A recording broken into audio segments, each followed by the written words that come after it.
माता लक्ष्मी जी की जय।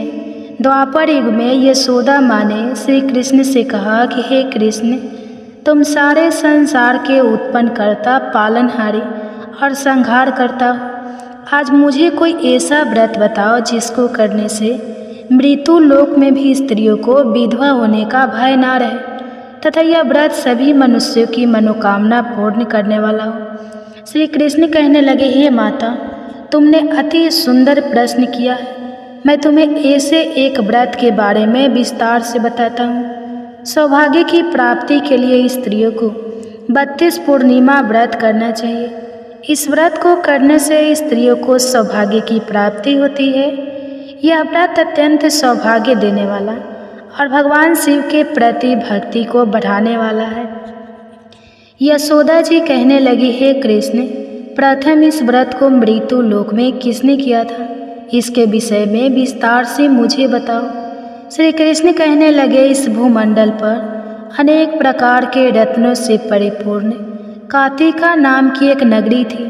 वह चंद्रहास नामक राजा राज्य करता था। उसी नगर में धनेश्वर नाम का एक ब्राह्मण था और उसकी स्त्री अति सुशीला रूपवती थी। दोनों ही उस नगरी में बड़े प्रेम से रहते थे।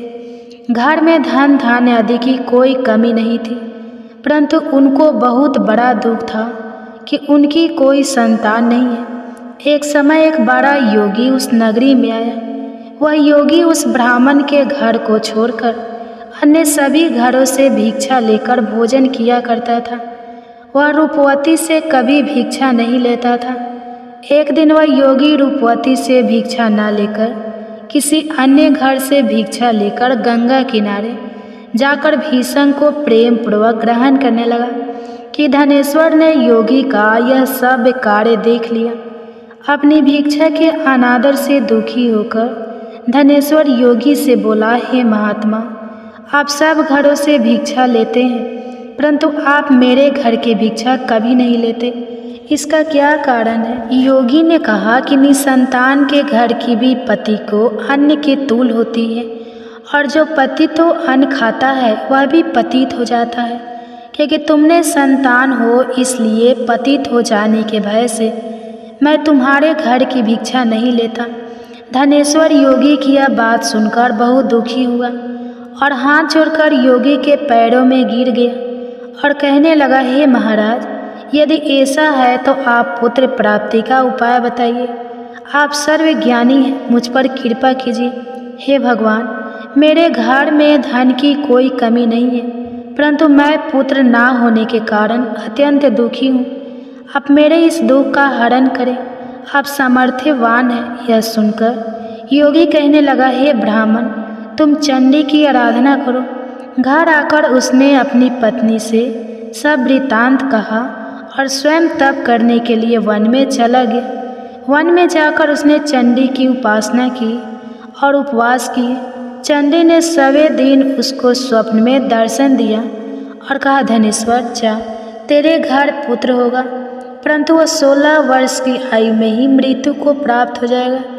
यदि तुम दोनों पति पत्नी 32 पूर्णमासियों का व्रत विधि पूर्वक करोगे तो वह दीर्घ आयु हो जाएगा।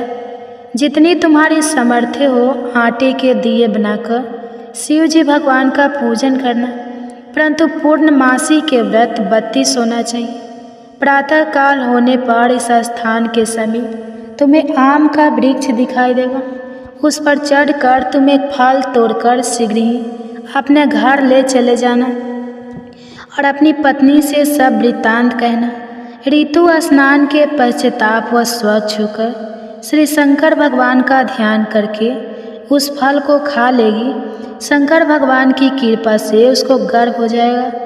जब वह ब्राह्मण प्रातः काल उठा तो उसने एक स्थान के पास ही आम का वृक्ष देखा, जिस पर एक अत्यंत सुंदर आम का फल लगा हुआ था। उस ब्राह्मण ने उस आम के वृक्ष पर चढ़कर फल को तोड़ने का प्रयत्न किया, परंतु वृक्ष पर कई बार प्रयत्न करने पर भी वह चढ़ नहीं पाया। तब उस ब्राह्मण को बहुत चिंता हुई। तब विघ्न विनाशक श्री गणेश भगवान की वंदना करने लगा।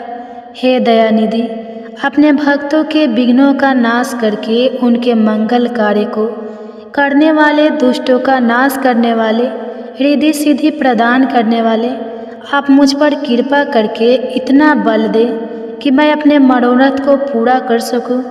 इस प्रकार गणेश जी की प्रार्थना करने पर उनकी कृपा से धनेश्वर वृक्ष पर चढ़ गया और उसने सुंदर आम के फल को तोड़ लिया। और गणेश्वर ने सोचा कि वरदान से फल मिला था वह यही है और कोई फल तो दिखाई नहीं दे रहा।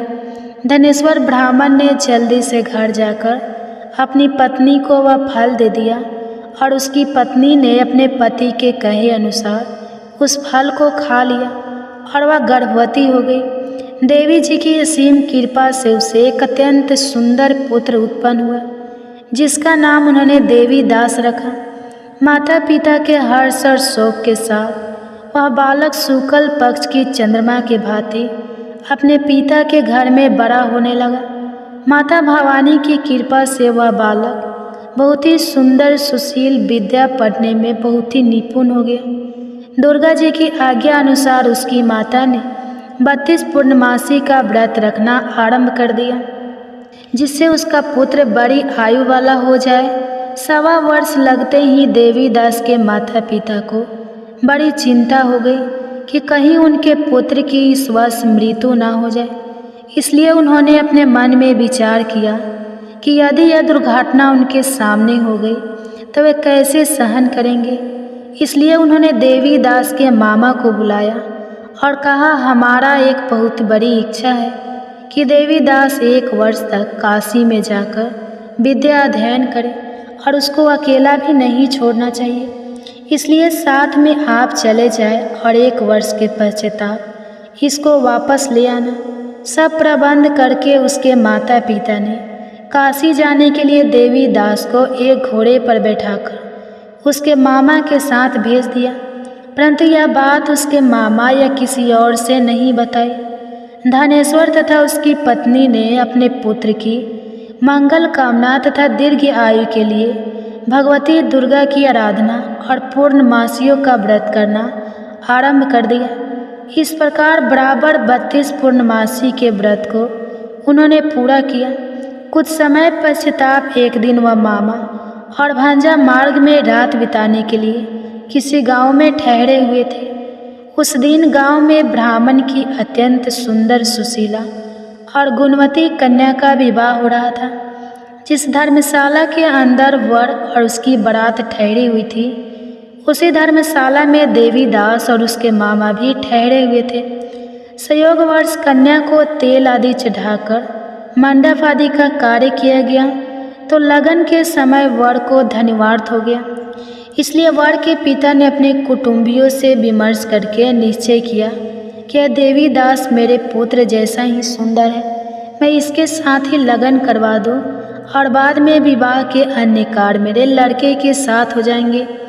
ऐसा सोचकर देवी दास के मामा से जाकर बोला कि तुम थोड़ी देर के लिए अपना भांजा हमें दे दो जिससे विवाह के लगन का सब कार्य सुचारू रूप से हो सके। तब देवी दास की मामा कहने लगा, जो कुछ भी वधू पक्ष से कन्यादान के समय वर को मिले वह सब हमें दे दिया जाए तो मेरा भांजा इस बारात का दूल्हा बन जाएगा। यह बात वर के पिता ने स्वीकार कर लेने पर उसने अपना भांजा वर बनने के लिए भेज दिया और उसके साथ सब विवाह कार्य विधि पूर्वक संपन्न हो गए। पत्नी के साथ वह भोजन करने के पश्चाताप बहुत उदासीन और दुखी हो गया। उसने सब बातें जो वर के पिता और उसके मामा में हुई थी लड़की को बता दी। तब कन्या कहने लगी कि अब ब्रह्मा विवाह के विपरीत कैसे हो सकता है। देव, ब्राह्मण और अग्नि सामने मैंने आपको ही अपना पति माना है, इसलिए आप ही मेरे पति हैं। मैं आपकी ही पत्नी रहूंगी, अन्य किसी की नहीं। देवीदास ने कहा, ऐसा मत करिए क्योंकि मेरी आयु बहुत कम है। मेरे पश्चाताप आपकी क्या गति होगी। इन बातों को अच्छी तरह विचार कर लो। परंतु वह दृढ़ विचारों वाली लड़की थी। वह बोली, जो आपकी गति होगी वही मेरी गति होगी। प्रातःकाल देवी दास ने अपनी पत्नी को 3 नागों से जड़ी हुई एक अंगूठी दी, एक रुमाल दिया और बोला, हे प्रिय, इसे लो और संकेत समझकर स्थिरचित हो जाओ। मेरा मरण और जीवन जानने के लिए एक पुष्प वाटिका बना लो, उसमें सुगंधि वाली एक नव मालिका लगाओ और उसको प्रतिदिन जल से सिंचा करो और आनंद के साथ खेलो कूदो और उत्सव मनाओ। जिस समय और जिस दिन मेरा प्राणतः होगा, यह फूल सूख जाएंगे और जब यह फिर से हरे हो जाए तो समझ लेना मैं जीवित हूँ। यह बात निश्चय करके समझ लेना, इसमें कोई भी संयम नहीं है। इतना कहकर देवी दास वहाँ से चला गया और प्रातः काल होते ही वहाँ पर गाजी बाजी बजने लगे और जिस समय विवाह कार्य समाप्त करने के लिए वर तथा सब बराती मंडप में आए तो कन्या ने वर को भली प्रकार से देखकर अपने पिता से कहा, यह मेरा पति नहीं है, मेरा पति वही है जिसके साथ रात्रि में मेरा पानी ग्रहण हुआ था। इसके साथ मेरा विवाह नहीं हुआ है। यदि यह वही पुरुष है तो बताइए कि मैंने इसको क्या दिया। वधू पक्ष और कन्या पक्ष कन्यादान के समय जो आभूषण आदि दिए गए थे वो दिखाए तथा रात में क्या गुप्त बातें मैंने इनसे कही वह सब सुनाइए। पिता ने उसके कहे अनुसार वर को बुलाया। कन्या की यह सब बातें सुनकर वह कहने लगा, मैं नहीं जानता। इसके पश्चाताप लज्जित होकर वह वहाँ से चला गया और सारी बारात भी अपमानित होकर वहाँ से लौट गई। भगवान श्री कृष्ण बोले, हे माता, इस प्रकार देवी दास काशी विद्या अर्जन के लिए वहाँ से चले गए और जब कुछ समय बीत गया तो काल से प्रेरित होकर एक सर्प रात्रि के समय उसको डसने के लिए वहाँ पर आया। उस विषधर के प्रभाव से उसके शयन का स्थान चारों ओर से विष की ज्वाला से विषैला हो गया, परंतु व्रत के प्रभाव से उसको काट नहीं पाया, क्योंकि पहले ही उसकी माता ने 32 पूर्णमासी का व्रत रखा था। इसके बाद मध्याह्न के समय स्वयं काल वहाँ आया और उसके शरीर से प्राणों को निकालने का प्रयत्न करने लगा, जिससे वह मूर्छित होकर पृथ्वी पर गिर गया। उसी समय माता पार्वती के साथ भगवान शंकर वहाँ आ गए। उसको मूर्छित दशा में देखकर माता पार्वती जी ने शंकर जी से प्रार्थना की कि हे महाराज, इस बालक की माता ने पहले ही पूर्णिमा का व्रत पूरा किया था, जिसके प्रभाव से आप इसको प्राण दान दें। माँ भवानी के कहने पर भक्तवत्सल भगवान शिव जी ने उसको प्राण दान दे दिया। इस व्रत के प्रभाव से काल को भी पीछे हटना पड़ा और देवी दास स्वस्थ होकर बैठ गया। उधर उसकी पत्नी उसके काले की परीक्षा किया करती थी। जब उसने देखा उस पुष्प वाटिका में पुष्प कुछ भी नहीं रहे तो उसको अत्यंत आश्चर्य हुआ, लेकिन जब वह जैसे ही हरी भरी हो गई तो वह जान गई कि अब उसका पति ठीक ठाक है, वह जीवित हो गया है। यह देखकर वह बहुत प्रसन्न उठी, अपने पिता से कहने लगी, पिताजी, मेरे पति जीवित हैं, आप उनको ढूंढिए। जब 1.25 वर्ष व्यतीत हो गया तो देवी दास भी अपने मामा के साथ काशी से चल गया। इधर उसके ससुर उसको ढूंढने के लिए अपने घर से जाने ही वाले थे कि दोनों मामा भांजा वहाँ पर आ गए। उनको आया हुआ देखकर उनके ससुर को बड़ी प्रसन्नता हुई और वह उन्हें अपने घर ले गए। उस समय नगर के निवासी भी वहाँ इकट्ठे हो गए और सबने निश्चय किया कि अवश्य ही इसी बालक के साथ कन्या का विवाह हुआ था। उस बालक को कन्या ने जब देखा तो पहचान लिया कि यह तो वही है जो संकेत करके गया था। कुछ दिन बाद देवी दास ने अपनी पत्नी और मामा के साथ अपने ससुर के घर से बहुत सारे उपहार लेकर अपने माता पिता के घर गए। अपने गांव के निकट पहुंचने पर कई लोग उसके माता पिता को पहले ही खबर देने चले गए कि तुम्हारा पुत्र देवी दास अपनी पत्नी और मामा के सहित आ रहा है। ऐसा समाचार सुनकर माता पिता को विश्वास नहीं हुआ, परंतु जब और लोगों ने भी आकर यही बात उन्हें बताई तो उनको बड़ा आश्चर्य हुआ।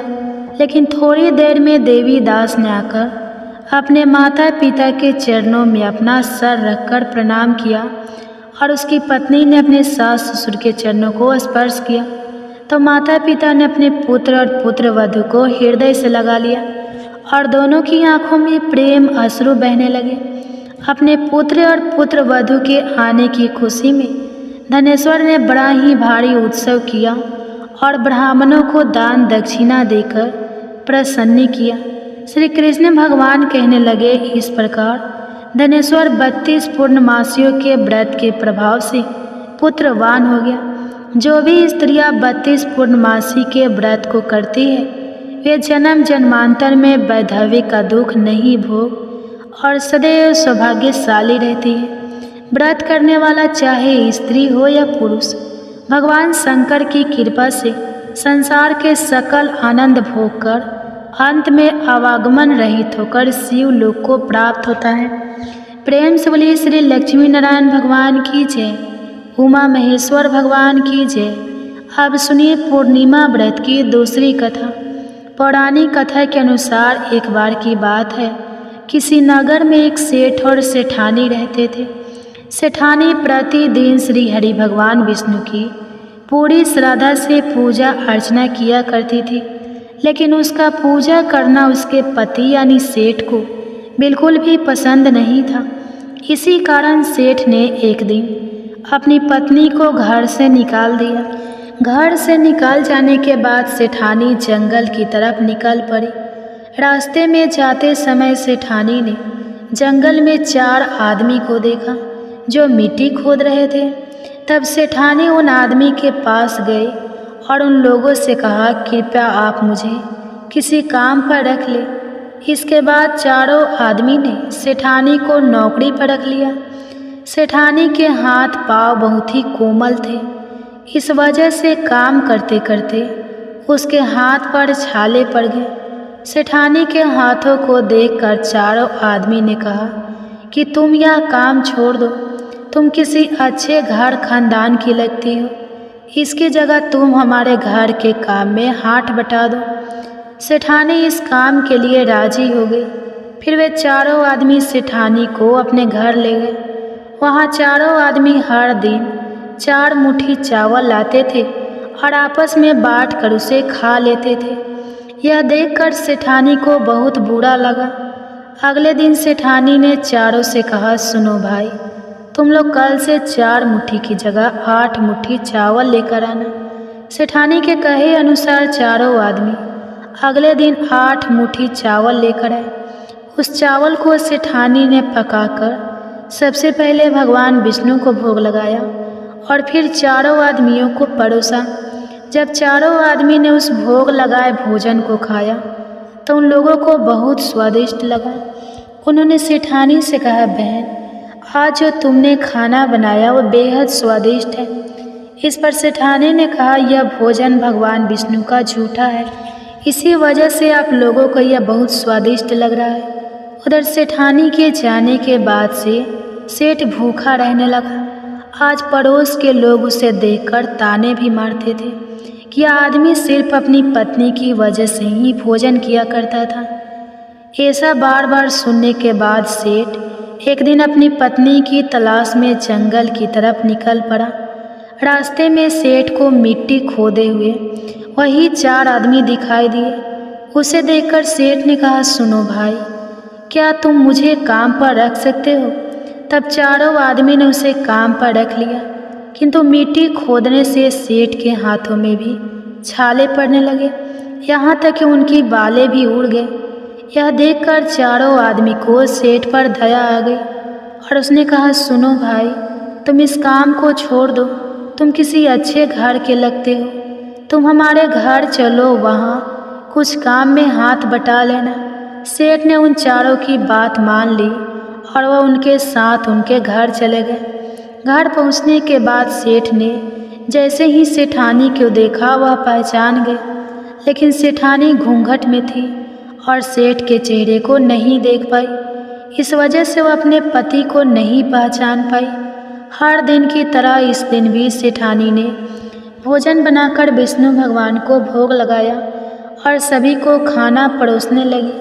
जैसे ही सेठानी सेठ को भोजन देने लगी, तब स्वयं भगवान विष्णु ने सेठानी का हाथ पकड़ लिया और कहा, यह तुम क्या कर रही हो?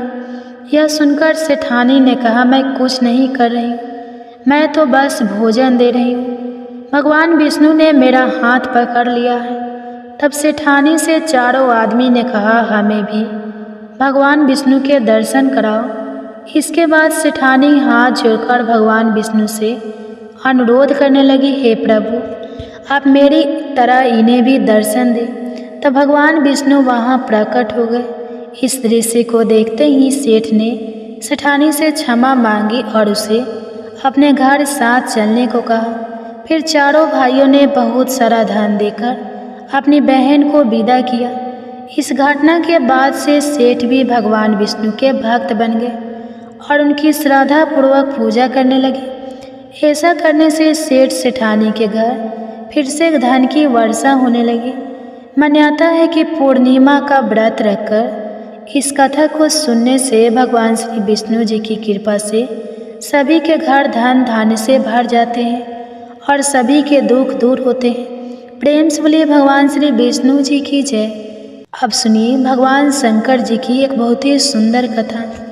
भगवान शिव और माता पार्वती की एक बहुत ही सुंदर और सच्ची कहानी।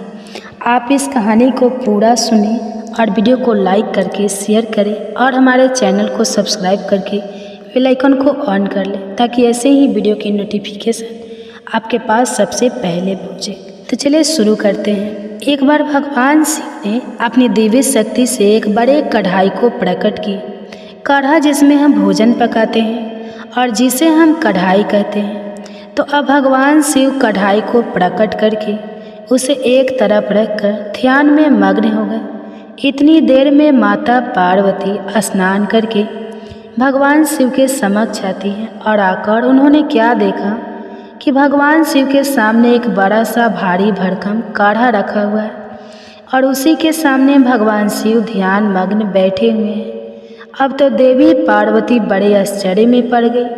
अब वे महादेव के ध्यान से बाहर निकलने की प्रतीक्षा करने लगी। जब महादेव का ध्यान समाप्त हुआ तब देवी पार्वती ने पूछा, हे देव, हे त्रिलोकीनाथ, हे मेरे प्रभु, बड़ा ही आश्चर्य है प्रभु, यह भारी भरकम बड़ा सा कढ़ा यह किस लिए लाया गया है। इससे पहले कि माता पार्वती आगे कुछ पूछती, भगवान शिव मुस्कुराते हुए बीच में बोले, देवी, हे पार्वती, आप इस कढ़ाई को देखकर इतना आश्चर्य मत कीजिए, क्योंकि आप हर दिन कोई ना कोई प्रश्न लेकर हमारे सामने प्रस्तुत हो जाती हैं और जब मैं उसका उत्तर देता हूँ और कहानी सुनाकर आपका मन बहलाता हूँ तभी आपको संतुष्टि होती है।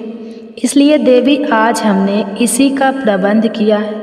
प्रिय भक्तजनों, चलिए आगे सुनते हैं फिर आगे क्या होता है। जो प्रिय भक्तजनों, इधर बड़े कढ़ाई को देखकर माता पार्वती सोच में पड़ गई और भगवान शिव माता पार्वती को आधी अधूरी बात सुनाकर मुस्कुराकर फिर से ध्यान मग्न हो गए। अब इधर चलिए देखते हैं कि इसके बाद क्या होता है। इधर अनंत ब्रह्मांड में चारों युग चारों भाई एक साथ बैठकर बात कर रहे होते हैं। चारों एक साथ बैठे थे। अब बातों ही बातों में एक दूसरे से वाद विवाद करने लगे। सब आपस में यही कहने लगे कि हम तुमसे बड़े हैं, हम तुमसे महान हैं। तो कोई कहता है हम तुमसे श्रेष्ठ हैं। अब सभी खुद को एक दूसरे से श्रेष्ठ बताने की कोशिश करने लगे। तब सबसे पहले सतजु कहने लगा कि अरे मूर्खों, तुम सब मुझसे छोटे हो, भला तुम मेरी बराबरी कैसे करने लगे। जब त्रेता युग ने सतजु की बात सुनी तो उसने कहा कि तुम सबसे बड़े कैसे हो सकते हो। अरे तुम सब में से बड़ा तो मैं हूँ, मैं ही सर्वश्रेष्ठ हूँ। तुम सब मुझसे भला श्रेष्ठ कैसे हो सकते हो।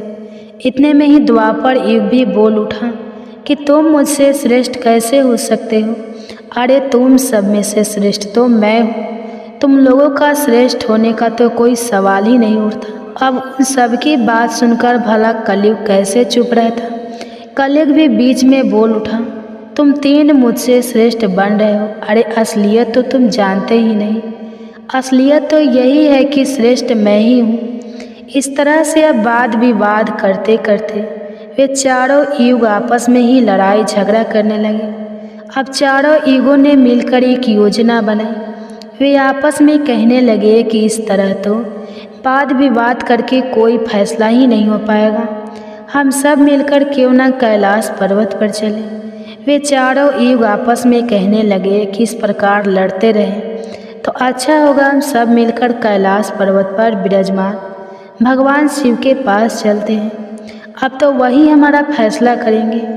इस तरह से आपस में समझौता करके चारों युगों ने कैलाश पर्वत की ओर प्रस्थान किया। चलते चलते आखिरकार वे कैलाश पर्वत पर पहुंच गए। वहां पर पहुंचकर चारों युगों ने भगवान शिव को प्रणाम किया। चारों युगों को अपने पास आया देखकर भगवान शिव ने उन सभी का स्वागत करते हुए कहा कि आप सभी का हमारे दरबार में हमारे कैलाश पर स्वागत है। कहो तुम्हारे आने का क्या कारण है। आप तो स्वयं ही कालचक्र हो, तुम सभी तो स्वयं समय हो, फिर ऐसा क्या कारण हो गया कि आपको हमारे पास आना पड़ा। भगवान शिव के इस प्रकार पूछने पर चारों युगों ने कहा कि हे सृष्टि के रचयिता, हे प्रभु, हे महादेव, हम चारों युगों में विवाद खड़ा हो गया है और हम सब में एक दूसरे से बड़ा होने की बात पर होड़ लग गई है। इसी समस्या का समाधान पाने के लिए हे प्रभु हम आपके समक्ष पधारे हैं। हम इस समस्या का समाधान खुद से करने में असमर्थ थे, इसलिए प्रभु अब तो आप ही हमारी इस समस्या का कोई समाधान ढूंढिए। आप ही हमारा फैसला कीजिए, आप हमारा न्याय कीजिए और बताएं प्रभु कि हम चारों युगों में आखिरकार सबसे बड़ा कौन है। हम चारों में से सबसे श्रेष्ठ कौन है। चारों युगों की इस बात सुनकर भगवान शिव कहने लगे कि इसका फैसला तो तब होगा जब आप चारों अपने अपने बारे में बताएंगे कि किन किन गुणों के कारण आप खुद को बड़ा बता रहे हो। तब शिव जी ने कहा, हे सतयुग, पहले तुम ही बताओ कि तुम कैसे श्रेष्ठ हो गए। तब सतयुग ने कहा, प्रभु देखिए मेरी आयु सबसे ज़्यादा है, मैं 70 लाख वर्ष का हूँ और अन्य युग मुझसे 70 लाख वर्ष छोटे हैं, इसलिए मैं इन सभी से लंबी आयु का हूँ। सतयुग की बात सुनते ही अब कलयुग बोल उठा कि प्रभु व्यक्ति कभी भी आयु से बड़ा नहीं होता, व्यक्ति के गुणों से बड़ा होता है। अब देखिए भगवान शिव ने कलयुग की इस दलील को मान लिया और सतयुग से कहा, हे सतयुग, तुम इस तरह आयु में बड़े होने से तो बड़े नहीं हो सकते।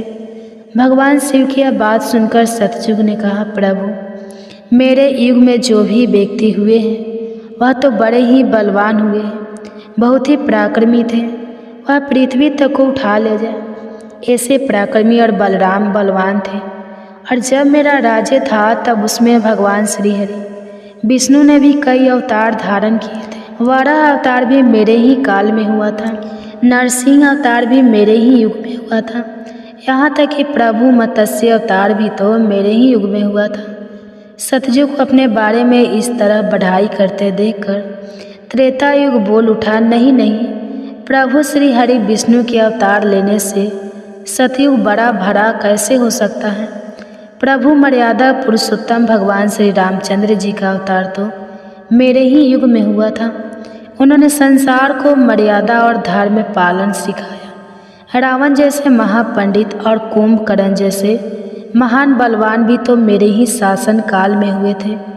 प्रभु इस तरह सतयुग मुझसे बड़ा नहीं हो सकता, फिर इन सब में से तो बड़ा मैं ही हुआ।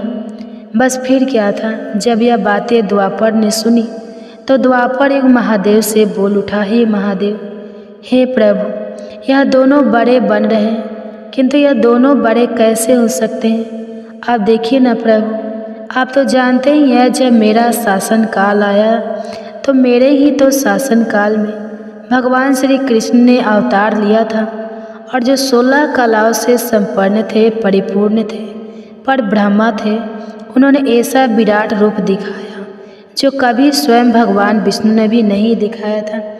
इसलिए हे प्रभु, हे भोलेनाथ, यह दोनों योद्धाओं की बात करते हैं तो मेरे शासन काल में भी बड़े बड़े योद्धा द्रोणाचार्य, कर्ण, भीष्म, पितामह, युधिष्ठिर, अर्जुन, भीम, नकुल, सहदेव, कंस आदि ये भी तो मेरे ही शासन काल में हुए थे प्रभु। यहाँ तक कि बलराम जी भी मेरे ही शासन काल में तो हुए थे। अब बताइए प्रभु, मेरे शासन काल में कौन सा योद्धा भला इन धाव से कम था? इन सबसे तो श्रेष्ठ मैं ही हूँ। तब तक कलिग भी बोल उठा कि प्रभु, मैं इनकी बातें सही मानता हूँ, लेकिन इन तीनों के शासन काल में जो भी योद्धा हुए थे, जो भी अवतार हुए थे, उनमें कई काम चोरियाँ पाई गई थी। और जिनके शासन काल में काम चोरी वाले मनुष्य होते हैं, वे भला श्रेष्ठ कैसे हो सकते हैं? कलयुग कहने लगा, नहीं भगवान, मेरा शासन काल सबसे अच्छा है, क्योंकि मेरा शासन काल तो अच्छी अच्छी और नई नई तकनीकों से परिपूर्ण है। मेरा युग मशीनों का युग है, इसलिए मेरा शासन काल सबसे श्रेष्ठ है। अब भगवान शिव उन चारों युगों की बात को, उनके वाद विवाद को सुनकर मन ही मन विचार करने लगे कि किस प्रकार से इन सब की बातों का फैसला किया जाए और किस युग को श्रेष्ठ साबित किया जाए। वही पास में ही जगत जननी माता पार्वती भी भगवान शिव के साथ विराजमान थे, जो कि इन सभी युगों के वार्तालाप को बड़े ही ध्यानपूर्वक सुन रही थी। तभी माता पार्वती महादेव से कहने लगी, हे प्रभु, आप मन ही मन किस बात का विचार कर रहे हैं? अगर आपने इनका फैसला नहीं किया तो यह चारों भाई तो फिर आपस में ही कट मर जाएंगे, आपस में इस तरह की झगड़ा करते रहेंगे प्रभु। इसलिए आपको इनका फैसला तो तुरंत ही करना होगा। अगर इन्होंने ऐसा किया तो सृष्टि का तो काल चक्र ही रुक जाएगा, समय का प्रभाव ही रुक जाएगा।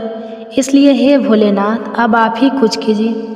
माता पार्वती के इस आग्रह को सुनकर महादेव कहने लगे, हे देवी, ठीक है, मैं समस्त युगों की बात मानता हूँ और मैं ही इन चारों युगों की बात का फैसला करूँगा।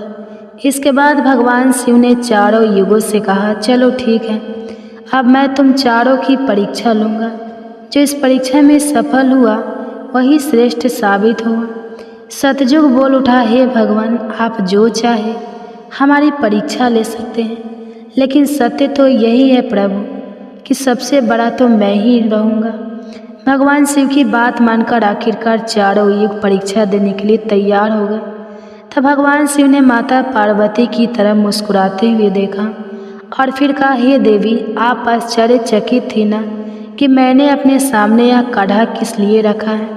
तो अब इस कढ़ाई का समय आ गया है। आपने मुझसे प्रश्न किया था कि यह कढ़ाई मैंने किस लिए रखा है और यह फरसा किस उद्देश्य के लिए है। तब क्या था, भगवान शिव ने देखते ही देखते लोहे के फरसे को कैलाश पर्वत के नीचे एक तलहटी में रख दिया और फिर उस कढ़ाई फरसे के पास में ही चावल का एक ढेर भी लगा दिया। फिर भगवान शिव ने चारों युगों को बुलाया और कहा कि तुम चारों ही देख रहे हो ना, इसी से तुम चारों की अभी परीक्षा हो जाएगी। फिर भगवान शिव ने सतयुग से कहा, हे सतयुग, तुम मेरे 500 गणों को जो यहाँ बैठे हुए हैं भोजन बनाकर खिलाना है और इस परसे में रखे हुए चावल को बनाना है और इन चावलों को तुम्हारे ही युग का कोई व्यक्ति बनाएगा और मेरे यहाँ पर जितने भी गण हैं वह सब भोजन करेंगे।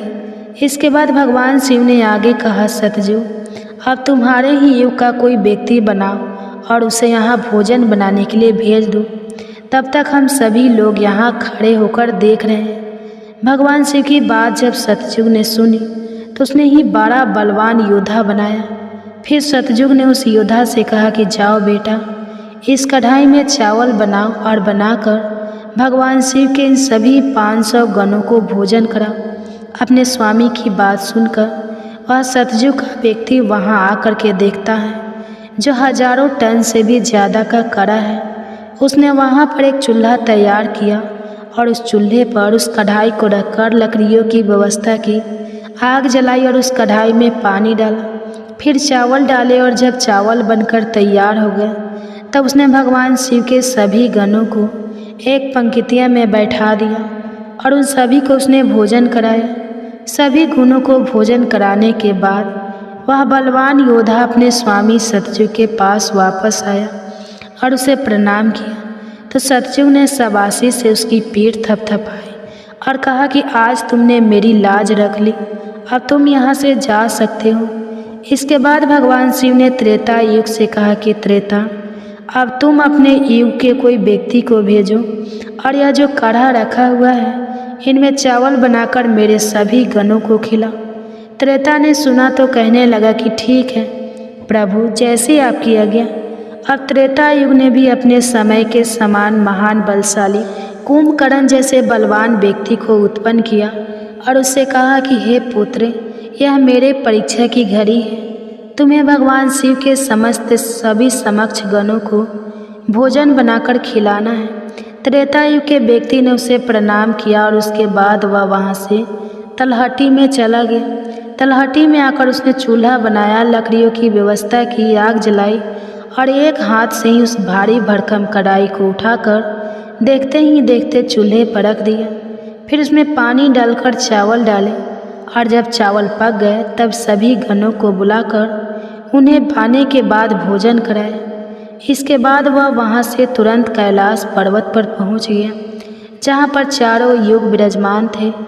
इस प्रकार से त्रेता युग ने भी अपना कार्य पूर्ण किया। अब बारी आई द्वापर युग की।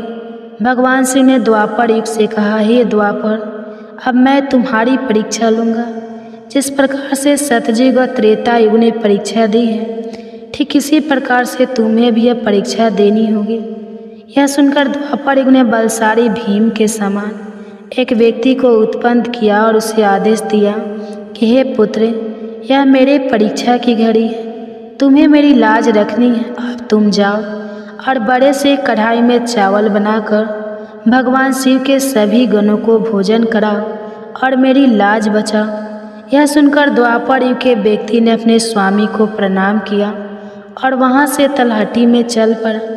तलहटी में जाकर उसने सबसे पहले चूल्हा बनाया, फिर आग जलाने के लिए लकड़ियाँ ढूंढी, लकड़ियों को चूल्हे में डालकर जलाया और पूरी ताकत लगाकर उसने उस बड़े से कढ़ाई को उठाकर जैसे तैसे खींचकर उसे चूल्हे पर रख दिया।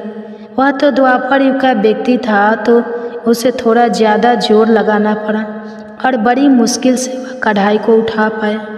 इस प्रकार से द्वापर युग के व्यक्ति ने भी चावल तैयार किए और भगवान के सभी गणों को भोजन कराकर वह फिर अपने स्वामी के पास वापस आया। उसके स्वामी द्वापर युग ने उसकी पीठ थपथपाई और उसे वहाँ से विदा किया। अब बारी आती है कलयुग की। तब भगवान शिव कहते हैं, हे कलयुग, अब तुम्हारी बारी है।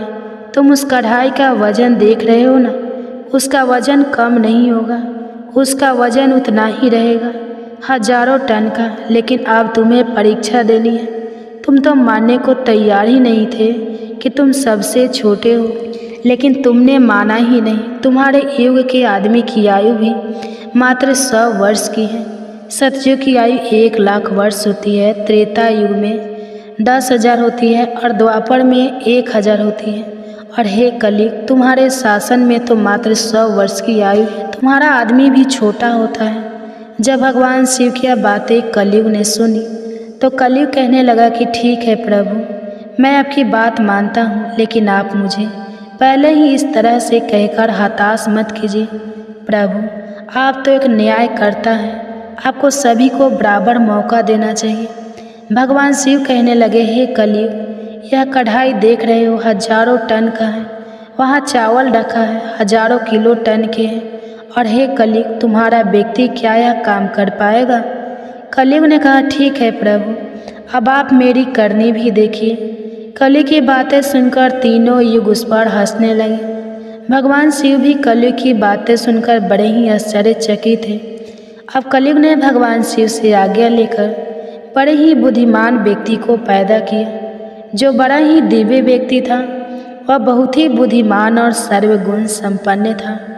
इस तरह के गुणवान व्यक्ति को कलयुग ने पैदा किया और पैदा करने के बाद वह उस व्यक्ति से कहने लगा कि मेरे बेटे, अब तुम्हें अपनी शक्ति दिखानी है। कठिन परीक्षा का समय है। यदि तुम इसमें सफल हो गए तो मैं चारों युगों में सबसे छोटा हो जाऊंगा। कलयुग की बात सुनकर वह व्यक्ति अपने महाराज से कहने लगा, हे महाराज, इस एक कढ़ाई की बात करते हैं, आप इसे हजारों कढ़ाई भी अगर मेरे सामने आ जाए तो वह भी मेरे सामने कुछ नहीं है। जब उस कलयुग के व्यक्ति की यह बातें तीनों युगों ने सुनी तो वे उस पर हंसने लगे। अब वे हंस हंस कर आपस में कहने लगे कि आज एक छोटा सा आदमी जिसकी लंबाई मात्र 3 हाथ है, यह भला क्या कर लेगा, जबकि हम युगों की लंबाई तो बहुत अधिक है। प्रिय भक्तजनों, यह बात तो बिल्कुल सत्य है कि सतयुग के लोगों की लंबाई 21 हाथ और त्रेता युग के व्यक्ति की लंबाई 14 हाथ थी और द्वापर युग के व्यक्ति की लंबाई 7 हाथ थी। और अब कलयुग के व्यक्ति की लंबाई तो मात्र 3 हाथ ही होती है। तीनों युग अब बड़ी जोर जोर से कलयुग पर हंस रहे थे। इधर कलयुग का आदेश पाकर वह कलयुगी व्यक्ति उस तलहटी में गया। तलहटी में आकर उसने देखा कि कढ़ाई का वजन तो सचमुच बहुत ही ज़्यादा है, इसे मैं आसानी से उठा नहीं पाऊंगी। तो उस व्यक्ति ने दिमाग लगाया और उस कढ़ाई के नीचे मिट्टी खोदना शुरू कर दिया। कढ़ाई तो उसने हिलाया तक नहीं, बल्कि उस कढ़ाई को बिना हिलाए डुलाए उसके नीचे एक भट्ठी तैयार कर दी। अब उसे लकड़ियाँ ढूंढने में भी ज़्यादा समय नहीं लगाना पड़ा, क्योंकि वहीं पर कुछ अधली लड़कियाँ पड़ी हुई थी। वह कलयुग का व्यक्ति कितना दिमाग वाला था, उसने कुछ भी नहीं किया, कढ़ाई के नीचे भट्ठी खोद दी और उसी में आग जला दी। चावल को कढ़ाई में डाल दिया और चावल में पानी डाल दिया। चावल इस प्रकार पककर तैयार हो गया। तब उसने भगवान शिव के 4 गणों को बुलाया और उन गणों से कहा कि आप मेरा साथ दीजिए और इन चावलों को आपस में परोस लीजिए। यह बात सुनते ही भगवान शिव के 4 हष्टपुष्ट गण चल देते हैं और देखते ही देखते कतार में बैठे सभी शिवगणों को उन 4 विशाल गणों ने चावल परोस दिए। इस प्रकार सभी गणों ने भोजन कर लिया। तब कलयुग के व्यक्ति ने उन 4 गणों से कहा कि अब आप सभी भोजन कर सकते हैं। तब कलयुग के उस व्यक्ति ने उन 4 गणों को भी भोजन कराया, फिर उस कढ़ाई को साफ किया और कढ़ाई को वहीं छोड़ दिया। इस तरह उसका काम भी पूरा हो गया। अब कलयुग का वह व्यक्ति भी अपने स्वामी के पास कैलाश पर्वत पर आ गया और कहने लगा कि हे प्रभु, मैंने आपका काम कर दिया है। कलयुग ने यह सुना तो बहुत खुश हुआ। तब उसने उस कलयुगी व्यक्ति की पीठ थपथपाई, फिर कहा कि हे पुत्र, तुमने बहुत अच्छा काम किया और इस परीक्षा की घड़ी में मेरा साथ दिया। ऐसा कहकर कलयुग ने उस व्यक्ति को वहाँ से विदा कर दिया। इसके बाद कलयुग ने हाथ जोड़कर भगवान शिव से कहा, हे भगवान, अब आप ही निर्णय कीजिए कि हम सब में से बड़ा कौन है। भगवान शिव कहने लगे कि मैंने तुम चारों युगों की बहुत अच्छे से परीक्षा ली। जब सतयुग की बारी आई तो उसने चूल्हा बनाया, उस पर कढ़ाई रखा, आग जलाई, चावल डाला, पानी डाला। फिर चावल पक गए तो उसने मेरे गणों को बिठाकर उसने स्वयं उन्हें भोजन परोसा, उन्हें खिलाया और अपना कार्य पूरा किया। जब त्रेता और द्वापर की बारी आई तो उन्होंने भी बिल्कुल ऐसा ही किया। अब बारी थी कलयुग की। शायद तुमने देखा नहीं कि मात्र 3 हाथ का व्यक्ति, जिसकी बुद्धि देख लीजिए, ये कढ़ाई कितनी भारी भरकम और बड़ी थी। उसकी बुद्धि देखो, उसने उस कढ़ाई में चावल बना दी जिस कढ़ाई को वह हिला तक नहीं सकता था। और मेरे इतने गण थे, अगर वह व्यक्ति बाल्टियों से चावल परोसता तो शायद वो परेशान हो जाता। अब देखिए उसकी बुद्धि, उसने उतने में ही 4 गणों को अपनी सहायता के लिए बुलाया और उन 4 गणों को भोजन परोसा और स्वयं बैठा रहा। और ऊपर से उसने बिना हाथ लगाए उस कढ़ाई को भट्ठी पर भी रखा था। यह कितना बुद्धिमान व्यक्ति था और इसलिए यह युग भी बहुत बुद्धिमान हुआ। तब भगवान शिव ने उन चारों युगों से कहा कि कलयुग बुद्धिमान व्यक्ति का युग होगा। तुम सब जैसा शासन करते आए हो, चलो ठीक है, तुम सब की धर्म और निष्ठा भी रही है, सभी ने धर्म का अच्छे से पालन भी किया है, चलो ठीक है। लेकिन तुम्हारे युग के व्यक्तियों में बुद्धि का अभाव था, जिन्होंने कभी अपनी बुद्धि का उपयोग नहीं किया।